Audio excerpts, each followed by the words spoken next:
Hello everyone, and welcome to Aerocraft Archery if you're new to the channel. Today I'm going to show you how to do a bowstring using the Flemish method. This is different from the closed loop method that is typical of string bows for Olympical practice or modern archery. But today I'm going to show you how to do the more traditional Flemish style. A friend of mine needs to replace his bowstring. Usually you'll notice the threads, the nylon threads say fraying, and that is a signal that you need to change your bowstring to prevent maybe snapping when you're using the bow. That's certainly something you do not want. And this may happen out of use, and also because maybe people do not keep their strings waxed. So that's also an important element of maintaining your equipment. I'll show you the tools that I'll be using, but most of them are pretty simple to come by. Okay, so just to explain exactly the type of string bow that I'll be showing how to do. So this one that looks like a twine is the one that we're going to be doing. As a comparison, we have here another one using the closed loop, which means there's a continuous thread that goes all around. This one has different individual threads, and that is the reason why then we twist it in this way and then taper it off. Now I have put some serving string here, but that's just for mostly aesthetical purposes. Now the only difference between these two really comes down to aesthetics. So the profile of these closed loop strings tend to be slimmer in comparison to the Flemish. In terms of performance, however, there's no any difference. About equipment, so the main thing is a string jig. These are very easy to make. There's all sorts of plans online. I might make another video remaking this one. Basically what you have is a series of nails that you pass the thread every time you go around. You just pass the thread at a different level here. And that means the strings are always going to be slightly of a different length to allow for this tapering of the string. So here it's going to be always thicker, and as you move along to the actual string, it's going to become slimmer. So by shortening each time, by shortening the loop, we provide that tapering. If you make one of these, you'll notice I put certain arrows to indicate the sense in which the string goes. So basically the string wraps around here, and then where you put this one depends on the length of the string that you want to make, and then goes back down and then wraps around here and then comes around, and then first, second, third, etc. amount of loops. So my friend's bow uses a string of 56 inches. So in this case, I'm going to default to 55. And the only reason for that is because the way I've constructed this jig, I have already factored in an extra 7 inches, which is something that you should keep in mind to give yourself material to work around. If by choosing 55 here, I still have enough material to work with. A couple of clamps are always useful just to keep the board in place. I have serving string that we'll use at the end, and the actual nylon threads. I like using 2 colors, and mostly this so that I can actually check the number of twists, or that to ensure that every time I use the string, there's always it's twisted in the appropriate way. So I'm gonna use black and khaki or brown, and this is your typical B55 nylon string, typically used for archery professionally. A couple of cloth pegs are always handy, not strictly necessary, but I do like to keep the threads neatly when I work with them. And then just wax. Couple of pliers is always handy as well, because we're going to be pulling threads sometimes, especially when we do the serving. And then a pair of scissors. So I have a small scissor here, and also have a knife which we're gonna use to cut the threads. So I'll show you the process. Then, so as I explained, we're gonna do 3 bundles of strings, and I want the whole string to be composed of 12 individual threads. So that means I'm gonna do 3 bundles of 4 threads. So I'm gonna start with the brown one. We're gonna do 2 bundles of brown and 1 of black. And now some people have the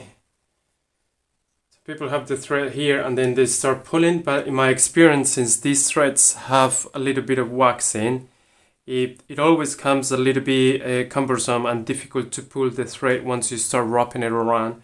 So what I do instead, to get started, just anchor the thread at this point. Usually you can do a knot, or I'll just use some weight there, and then I'll go around slowly, 55, which is our measure, come back down. And then the first loop I go at the very top and continue the same process.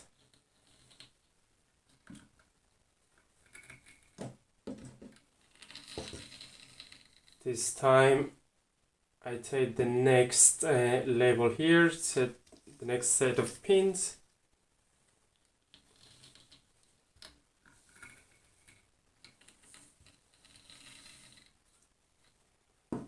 Next set of pins.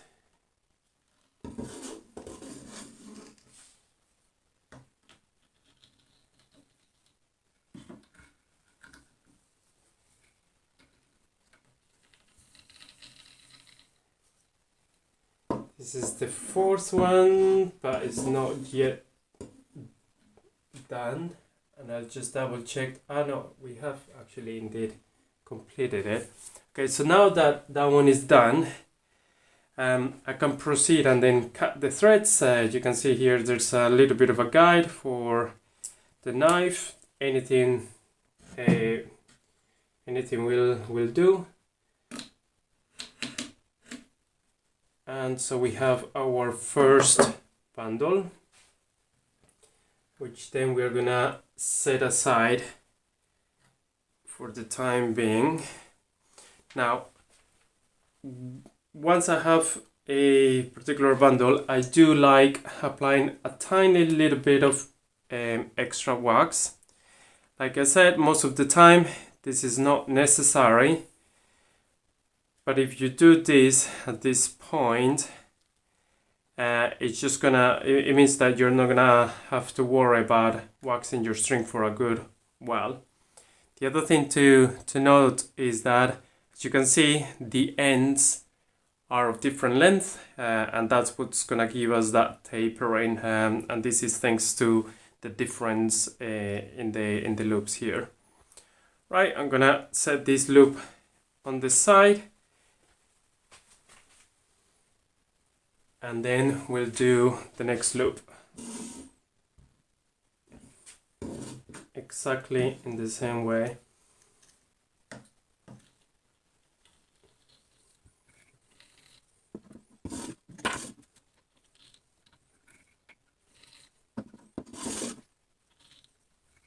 As I was saying, one thing is the total length of your string from tip to tip for the boat that you're making it. But the other thing you have to bear in mind is that in order to make the loop, you'll have to double up a little bit of material.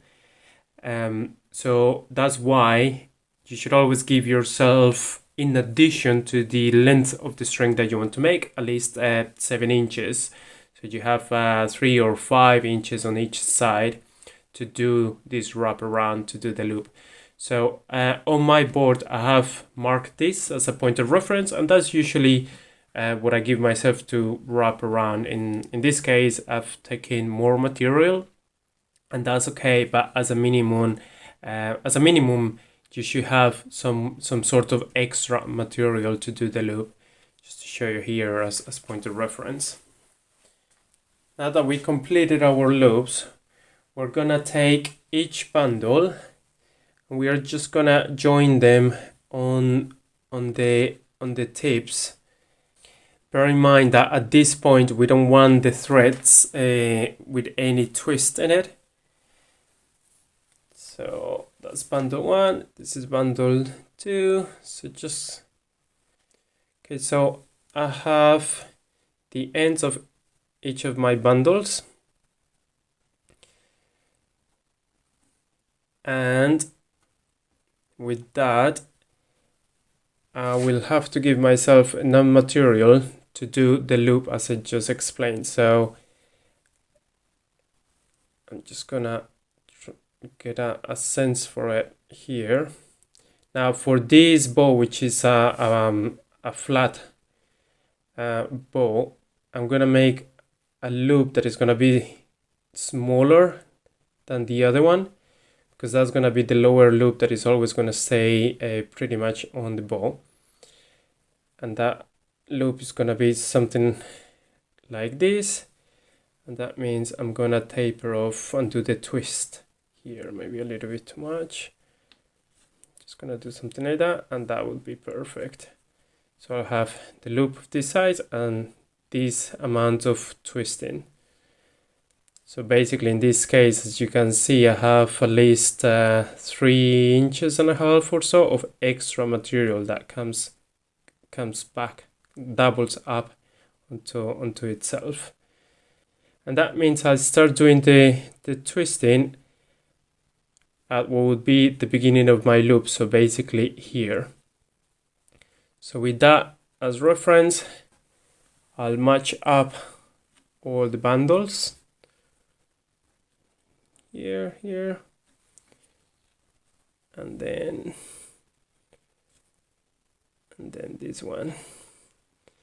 And this is when having a peg kind of helps, because then I like this type of pegs that are used for stationery, because then I'll just clamp them here flat.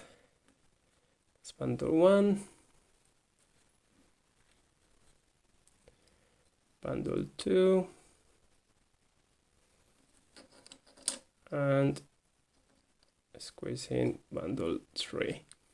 So I tried, whenever I'm using 2 bundles of the same color, I try to keep them quite separate at the beginning so I don't get confused with the threads. And then I anchor this whole like peg or clamp here, and then I have my 3 ends to work with. Put yourself comfortable. Then we have our 3 ends here.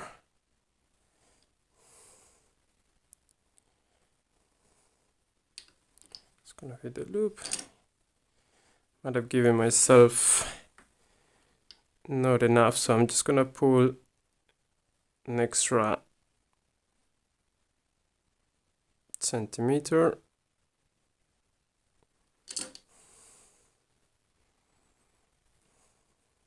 Okay.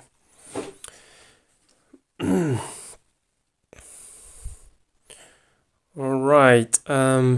Not so sure if you can see. Yeah, you can see it. So we have our 3 bundles, and what we are gonna do is that we're gonna start twisting each of these bundles clockwise. So I'm gonna be twisting to the right in that direction,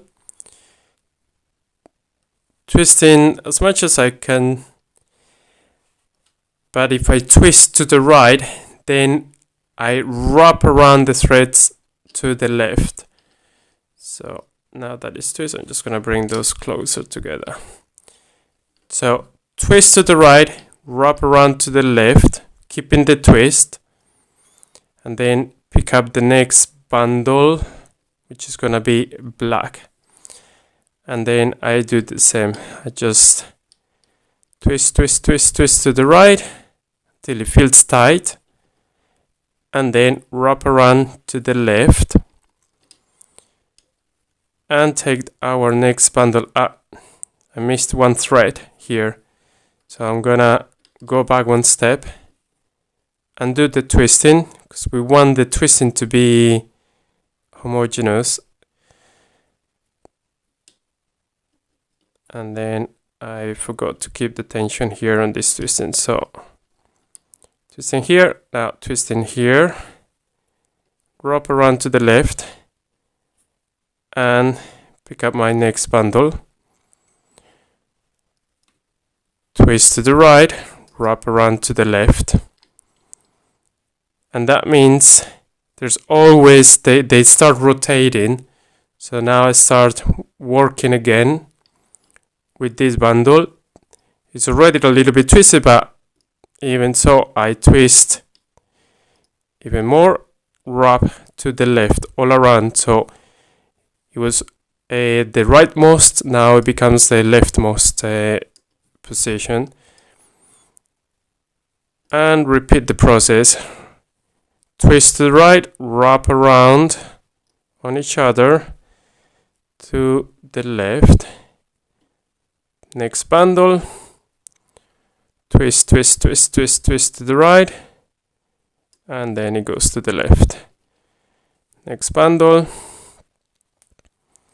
twist, twist, twist, twist to the right, goes to the left.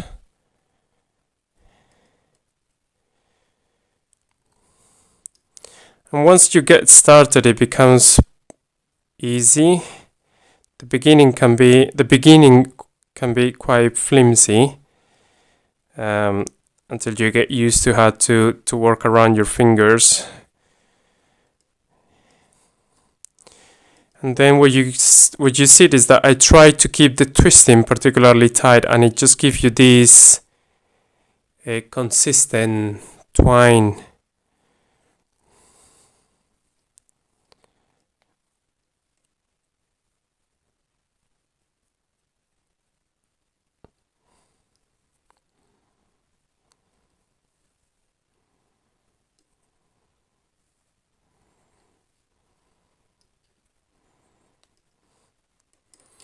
Now, right now I'm doing the wrap around to the left manually, but the truth is, when you do this, if you take two or three threads and do this exercise, whenever you relax them, they will naturally tend to wrap around each other in that direction.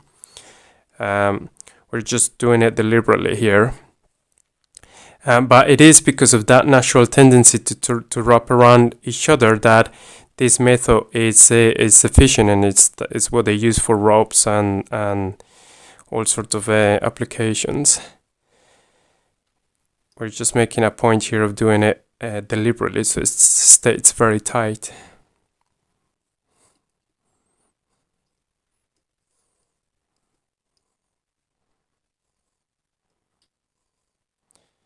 So always keep an eye on how much would be the size of the loop. So I'm almost there. Just do a couple of 3 twists more, and then I'll have all of this material to wrap onto the rest of the threads. Okay, just check what my loop is looking like. A little bit bigger than I intended it, so I'm just gonna undo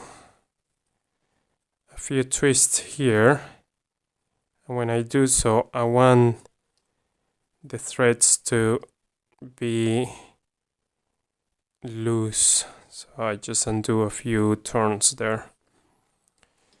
That's gonna give me a loop this size. So this loop is deliberately gonna be smaller, and that's perfect. So what that means is that I'm gonna join where the twine starts. I'm gonna join these two ends, and yet again, this is when having a peg comes in handy. You don't need it, to be honest with you. I mean, if I let go, this is not gonna undo itself. It's just the way I like working, to keep things very neat. So I just put it there. That means I don't need to be checking that they're not undoing. Bring all the threads around, but the important thing is to make sure that all your bundles are still, you can single out each of the bundles. Now what we have here then is we have the 3 long bundles on one side, these 3, and then we have the threads coming from the other bundles. So these are the ones that finish here. So we have 1 black and the 2 browns. And what we're going to start doing is matching these bundles. So we're going to combine the short one and a long one, and we're going to combine these two, and we're going to combine the black one. So which one you pick doesn't really matter. So I'm going to pick this short brown with this long brown. So I'm gonna squeeze here to the beginning, making sure our threads are loose, and then I'm gonna start the same process. I twist, twist, twist, twist, tight till it feels tight, and then I'm just gonna put it on the left. Pick up the next bundle, which is gonna be this one. Have my 4 threads here, and then I have this one. Don't need this anymore. And then I'm gonna twist, twist, twist, twist, tight, and it goes, wraps around to the left. Pick up the black one, join the threads. Every now and then it's a good practice to just squeeze them together. And if they're not squeezing that together, you can always add a little bit of extra wax to these ends, so they come together like this. And then I'm just gonna twist to the right clockwise and wraps around to the left. Make sure your threads don't entangle, and then I continue the same process as we were doing, now with these slightly thicker bundles. Let's give it an extra squeeze there.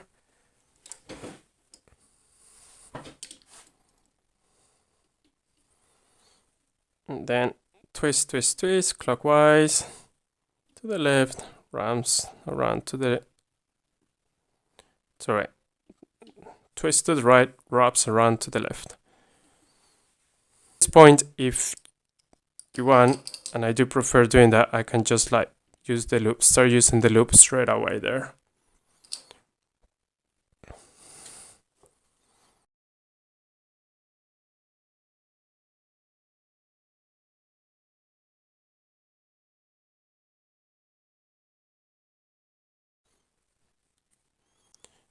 So we'll start meeting this the first end, second end, and so on and so forth, to give us that tapering. Go to the left.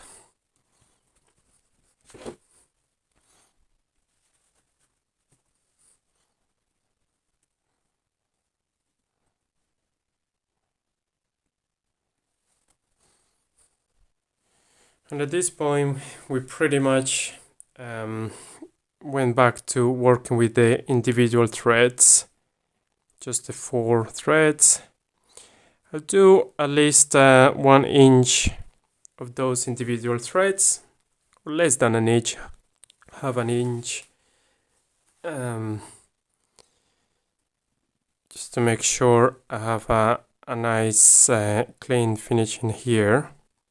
Of course, we have these loose threads. If there's one that for whatever reason you didn't manage to wrap around, you can always get rid of it.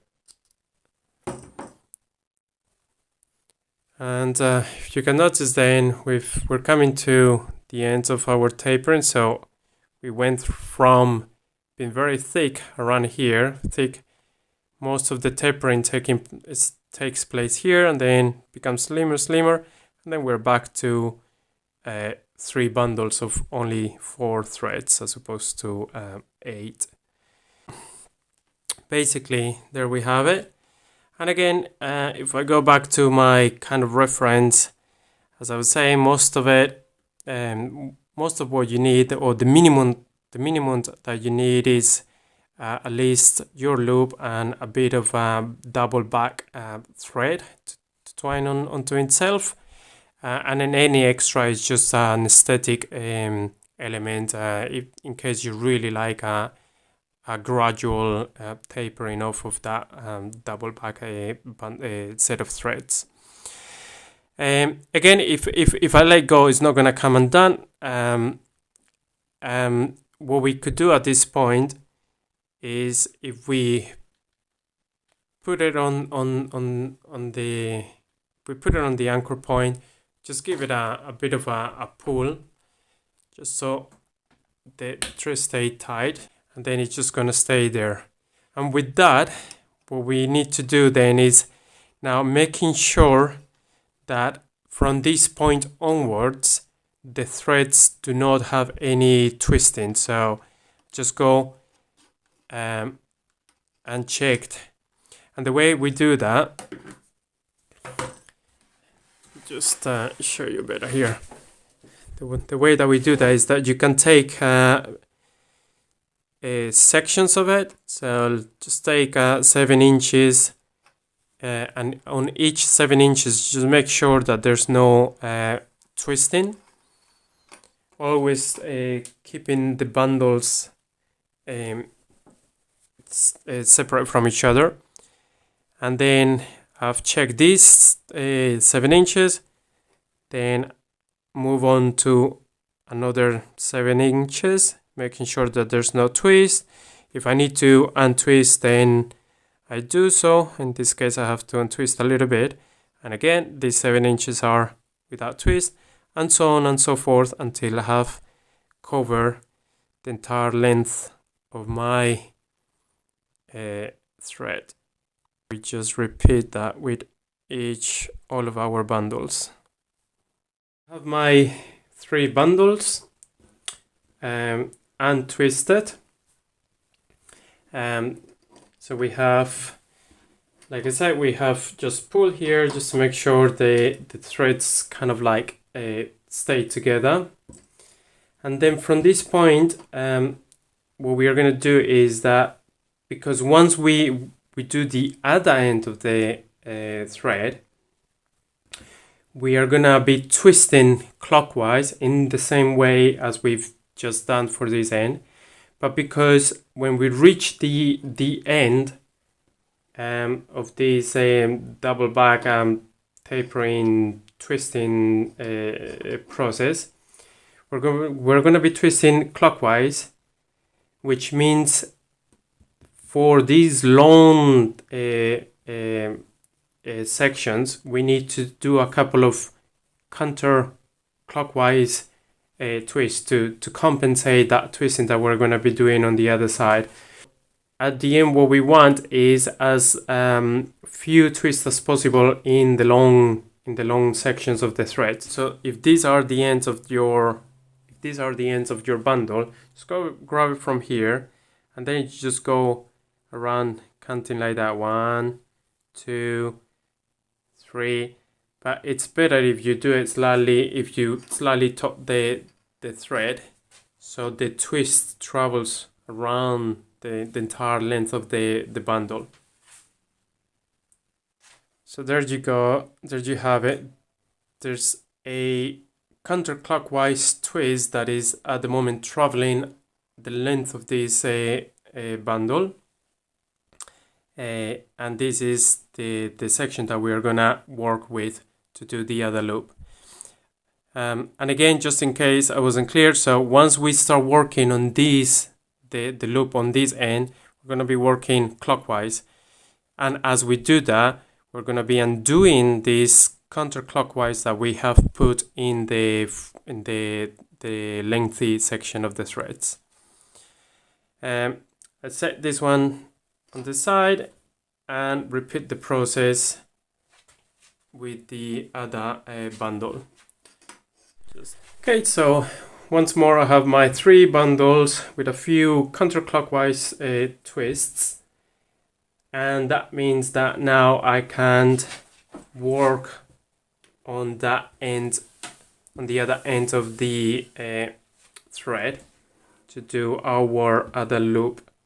Now at this point it's worth checking the length of your string. So get a measuring tape just to calculate where the beginning of the loop would be.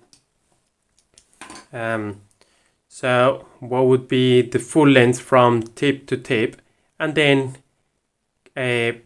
back up or subtract where it would be the beginning of your loop to start twisting. Again, I'll show you here how I have it. I have my 3 bundles. If I said to you, sometimes I do find it helpful to put pegs at the end just to keep the bundles properly separated. So now that I have my entire length, is worth picking up a measuring tape and ensuring that you do in fact have pretty much the material to work with.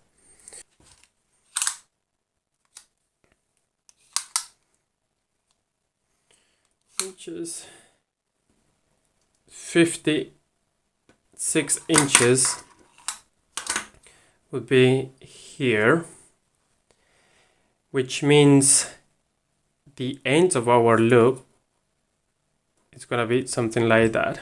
So I have way more material than I need, so I can do a bit of clipping depending on the type of tapering that I want. But I can do that later once we start doing again the Flemish twist on this end. The main thing at the moment is to make sure that we have the right measure. So 56 up to this, the very end of the loop. And that means I'm gonna pick up my loop. I want my loop to be slightly bigger. So that's gonna be the root of the loop. So I'm gonna put one of these here, and then I'm going to start repeating the process, doing the Flemish twist from this point to the loop, and then double back onto itself and carry on doing the twisting. Okay, one more thing to bear in mind is that if the full length of the bowstring that you are making is let's say 56, as in my case,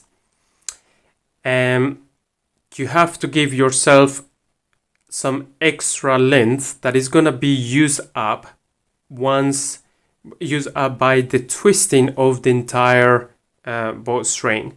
You've noticed there's always a twist on bowstrings. In fact, that's how you sort of tune the tension and the length of the bowstring. So if I were to use 56 exactly, once I twist the entire string, it's gonna become a little bit shorter. So in other words, just measure up your loop as if it was finishing at 56.5 or a quarter of an inch, basically.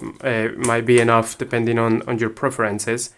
So from a quarter to half an inch extra to compensate for those twists of the final string.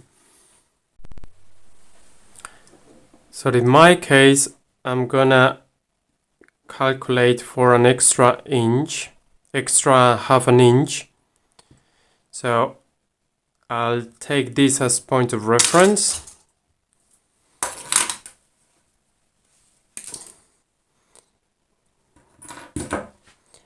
And I want my loop to be at least 2 fingers, so that means 4 fingers, because it doubles back onto itself. Maybe a little bit bigger. It's gonna be this big. It's gonna give me a big loop, and then I'll have plenty of material to work with. Maybe too much than I would have liked it, but it is better to lose this much material than not being able to do a whole the string of the length that you planned it, because then you cannot use the entire thing and you lose more material. So it's always better to default to having a bit of extra material than not to having enough material, because of course once you cut all these bundles and if you cannot use that thread as a total waste.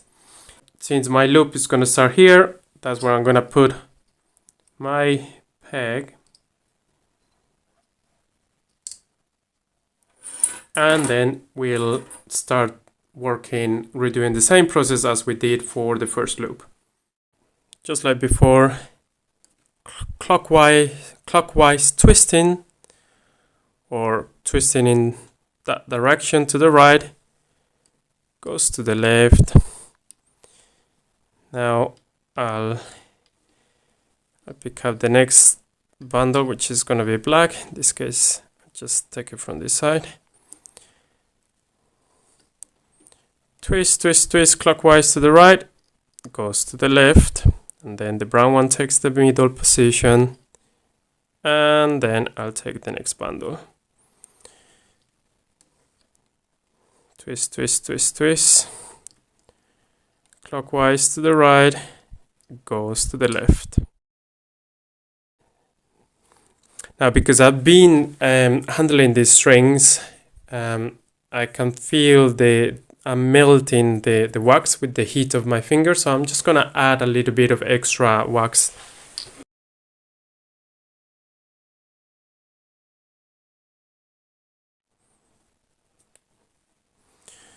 Okay, so this will be one side of the loop, which means I have to do 2 more fingers to complete the loop.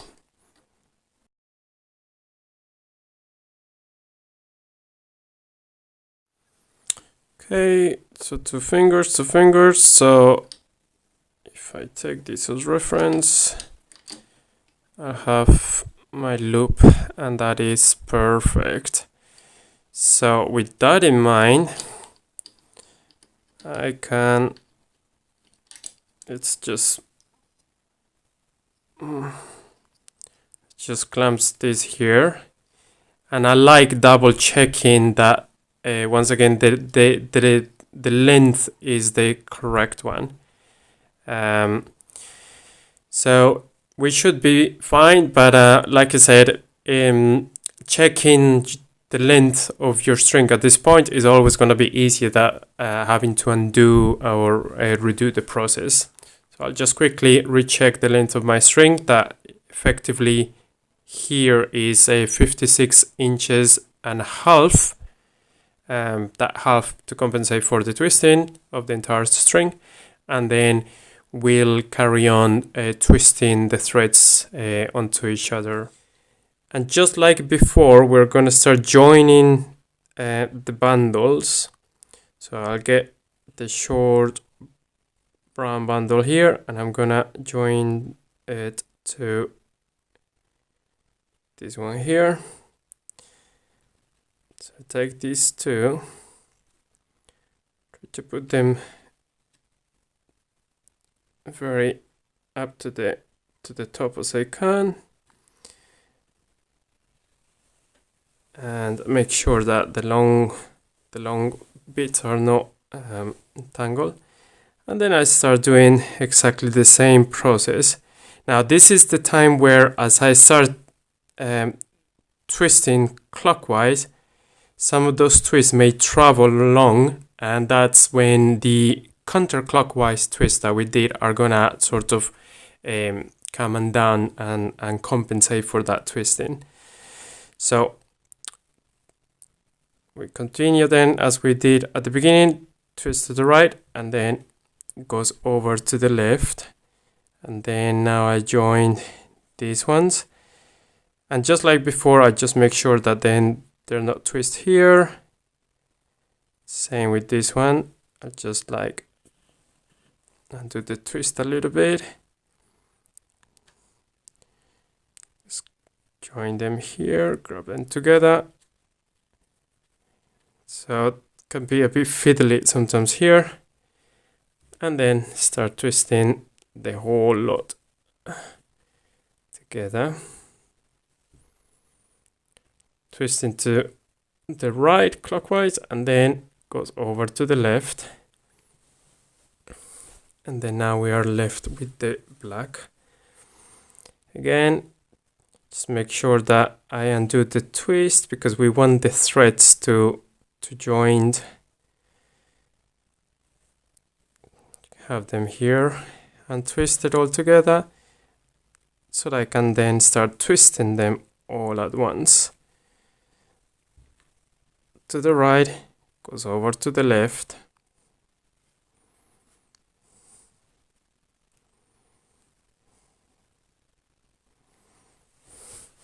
Not all the twists that we do here are gonna necessarily travel all down the strings. That's why we don't have to add as many counterclockwise twists. So just a few ones that would travel down the line. And every now and then it's worth just putting a bit of pulling a little bit, just making sure all those threads are getting nice and tight there. Now I have done this much. I want the tapering to start from here. I'm gonna start cutting these threads, one here, one here, one here, one here, and so on, depending on how sharp you want the tapering to be. Like it particularly smooth, so I'm just gonna go this way. And in that way I just shorten the tapering, and I do the same with the other ends. So if I want to start tapering the black, let's get the black here. Might as well do that at the same time. I try to isolate the short ends. 1, 2, and there's another one, particularly long one there. So I'll cut one at the same time as I cut the brown one. Then the other one a little bit longer. Next one a little bit longer. And the next one a bit longer. Now that I know I have enough material, so at the end of the day, all the material that I ended up losing was just a few, couple of inches there. Not a big deal.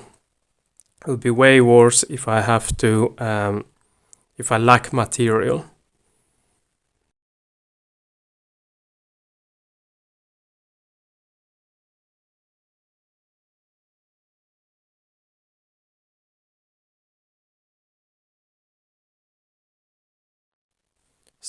So there we have it. We have my loop.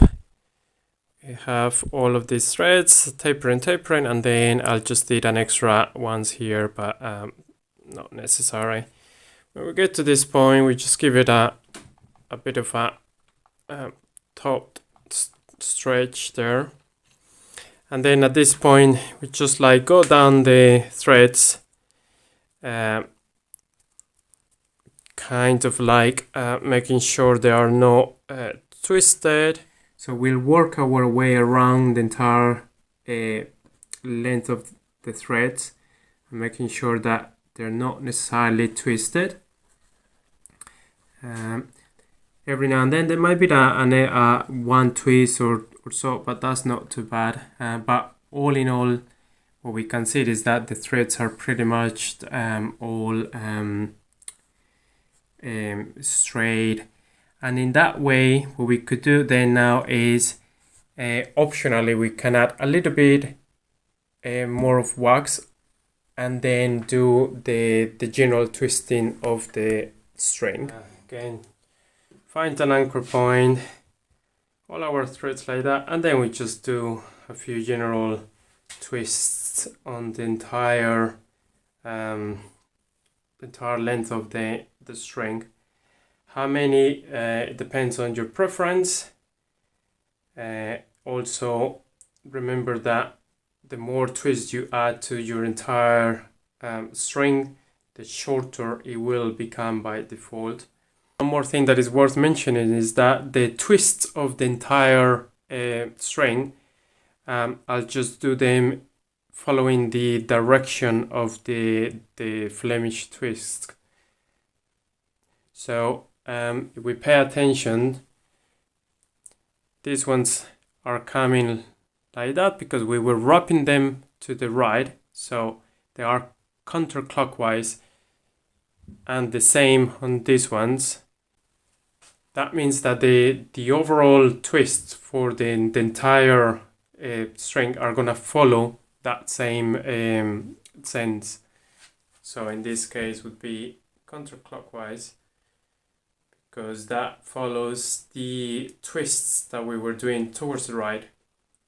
And that means that the overall twisting of the string sort of matches that of the Flemish twists. Okay, so we've come to the last step of the bowstring making process, which is adding the serving string to protect the nylon threads. Now, usually once you finish making the string, what you want is to put it on the bow, string the bow, because then that it's gonna help the whole string stretch itself. But since I don't have my friend's bow, what I did was just to clamp the string, just to keep it a bit taut, and then that all allowed me to do to add the serving string. Now I won't be doing the middle serving where we normally will knock the arrow, and the reason for that is because I don't, as I said, I don't have my friend's bow, and we want the grip of the bow as point of reference to know how much serving to do, and where to put the knocking knot, etc, etc. But since I also like adding a little bit of serving string around the Flemish twist here, mostly for aesthetic purposes to cover those little ends, I'll show you the process on this one. The process wherever you put serving string on, it's always going to be the same. So I'll show you how to do it here, and then with another bow that I do have here, I'll show you what aspects do I take into account when doing the serving in the center. Okay, to apply some serving string on any part of the bowstring, then we can use this little device that basically applies some tension on the string, just to ensure that it's very tight as we go around. And the first thing I do is just give myself a little bit of a piece of string, and I'm gonna apply serving string from here, from where the last end of the thread is, up until here. So basically just the tapering of the Flemish twist, and then I'll just do a sort of loop. What I'm gonna do then is do a few turns of the serving string around, also at the same time keeping that little loop there with the finger. Now the first for the first two turns, I don't put too much tension. I just want to make sure that I get a good start. And then from the third turn, I start applying more tension. Can always pinch with this hand just to keep the tension in. And then I start pulling.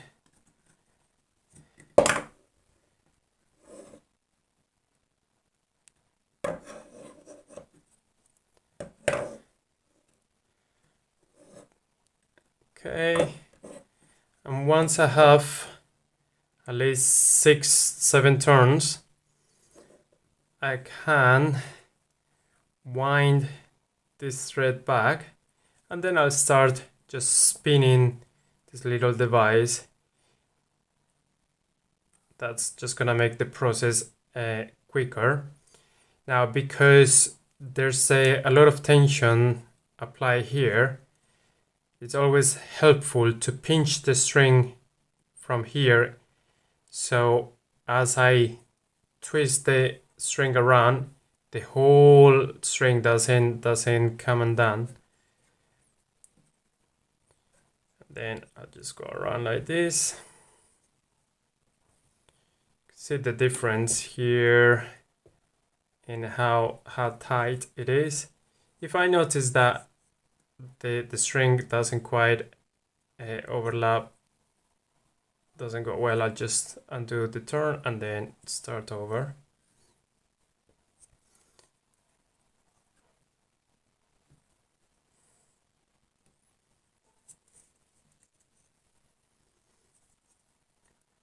And then from this point, it's fairly easy. Basically, this little device does all the work.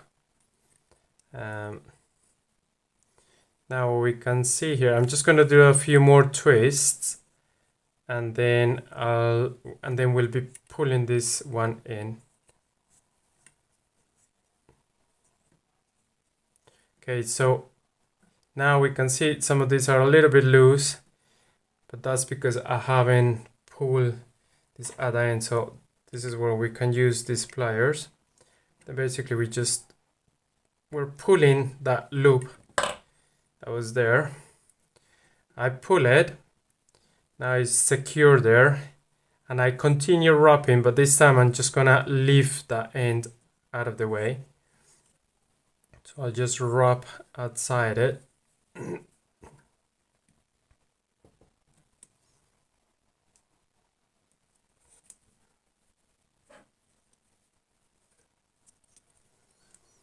And from this point it's very easy.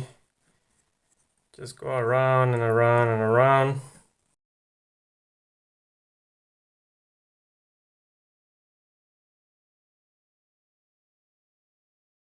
So I have already covered with serving string all the tapering of Flemish twine, and then to finish off, basically what we do is the same that we did at the beginning, and for that I'll just give myself a bit of string.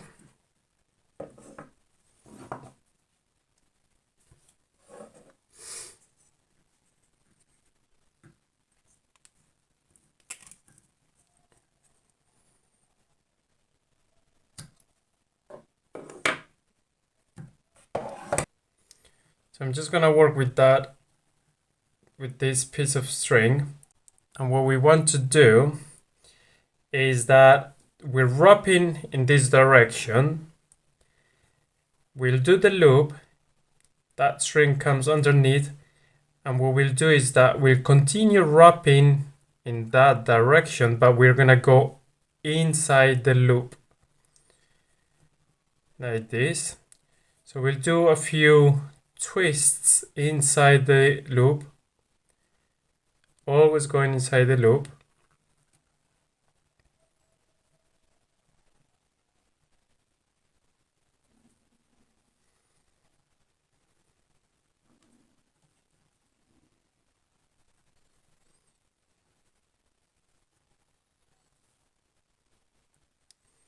And this twist doesn't need to be that neat. The only thing we're doing here is just giving us some twist, because when we continue doing this twist on this side, as I wrap around, these ones will come undone. So I have done 4. Let's try to do a 5th one here. And then that end, I'll just push it towards this side. And what we want is the string to go over it. And I'll just continue wrapping around, this time pulling the loop all together.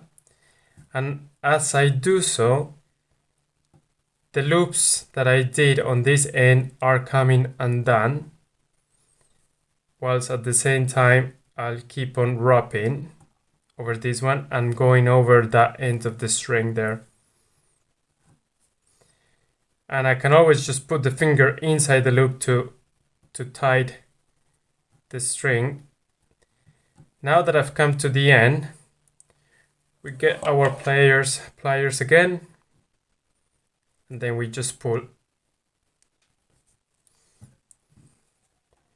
Can pull tighter, very tight, and that is pretty much it. And then the last thing, now at this stage what I can do is just cut this bit. I cut the one that we did on the other end. Just cut this bit here.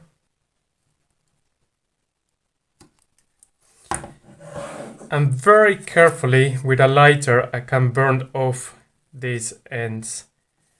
So this is made out of nylon. You can just burn it off.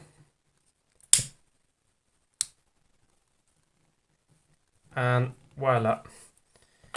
That's a full cover with serving string. We have the serving string around the Flemish twist, and then the serving in what would be the center of the bowstring and our knocking point. This string, which is from my other bow, I'll show you with respect to the grip, how much area to cover with serving string. So basically most people like to cover all of the area of the grip. So with respect to the grip of the bow, we want to cover that. And then we have the knocking point, and then I tend to do an inch above the knocking point. So I usually knock my arrows underneath the knocking point.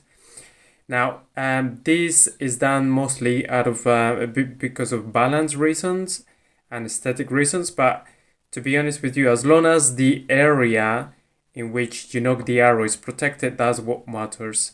I don't look at the string when I knock the arrows, so basically I give myself a lot of area when I knock the arrows, and then I'll just push them up to the stopping or knocking